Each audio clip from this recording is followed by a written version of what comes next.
In 1963, one man's dream literally shook the walls of racism in America. On August 28, 1963, Martin Luther King Jr. delivered his famous "I Have a Dream" speech in Washington, D.C. It was during the March on Washington for Jobs and Freedom. It was one of the largest protests in American history, with over 250,000 people attending. The goal was to peacefully protest racial discrimination and segregation in the South. And it was so successful that it inspired landmark laws that ended segregation in America. What was the March on Washington? Why did it happen? And why is it still important today? Let's find out. In the early 1960s, racial tensions were high in the southern United States. African Americans had faced centuries of slavery, and after that, sharecropping and then Jim Crow laws, which enforced racial segregation. They were second-class citizens in their own country. They couldn't vote. They couldn't sit at restaurants or eat at the same places as white people. They were denied basic human rights. But by the 1960s, the civil rights movement was gaining momentum. It started with peaceful protests, like the Montgomery bus boycott, and activists like Rosa Parks and Martin Luther King Jr. began to organize. They wanted an end to racial segregation, and they wanted equal rights for African Americans. On June 19, 1963, the Student Nonviolent Coordinating Committee, or SNCC, the Congress of Racial Equality, or CORE, the National Association for the Advancement of Colored People, or NAACP, and the American Federation of Labor and Congress of Industrial Organizations, better known as AFL-CIO. They all met together in a group known as the Big Six. The purpose of this group was to organize a massive demonstration in Washington, D.C., the nation's capital. They chose August 28th as the date because it was the anniversary of the March on Washington in 1913.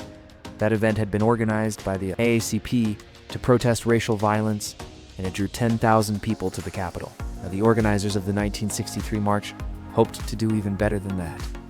They wanted to attract 100,000 protesters. It was hot, humid, and very tiring work.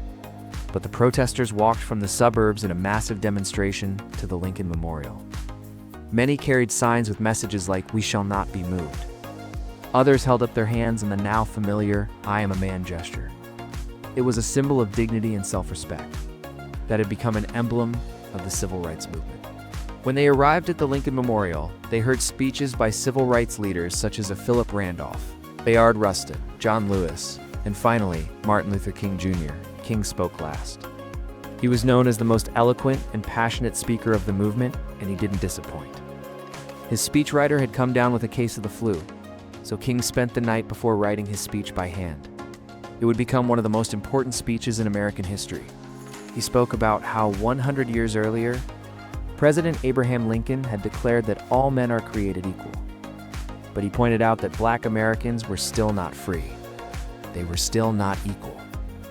He said, "Now is the time to make justice reign." He went on to say, "We must not allow our creative protest to degenerate into physical violence." Again and again, we have said that we will meet hate with love. We will meet violence with nonviolence. We will meet the forces of hate with the power of love. Then came the most famous lines of the speech. King spoke about his dream of a world where his 4 children would be judged, not by the color of their skin, but by the content of their character. "I have a dream that one day this nation will rise up and live out the true meaning of its creed, that all men are created equal. I have a dream that my 4 little children will live in a nation where they will not be judged by the color of their skin, but by the content of their character." His words echoed through the ages and inspired people around the world who were fighting for equality and justice. The March on Washington resulted in 5 key pieces of legislation outlawing discrimination based on race, color, religion, or national origin. The acts made it illegal to segregate schools, public places, and transportation systems. It outlawed racial discrimination in employment. It also created the Equal Employment Opportunity Commission to enforce the law. The impact of the march can still be felt today. The tactics of nonviolent resistance inspired later movements for civil rights around the world. And the goals of the march, equality and justice for all, continue to inspire people today who are fighting for a more perfect union. What do you think? How important was the March on Washington? Why do you think it's important to remember events like this? Let us know in the comments.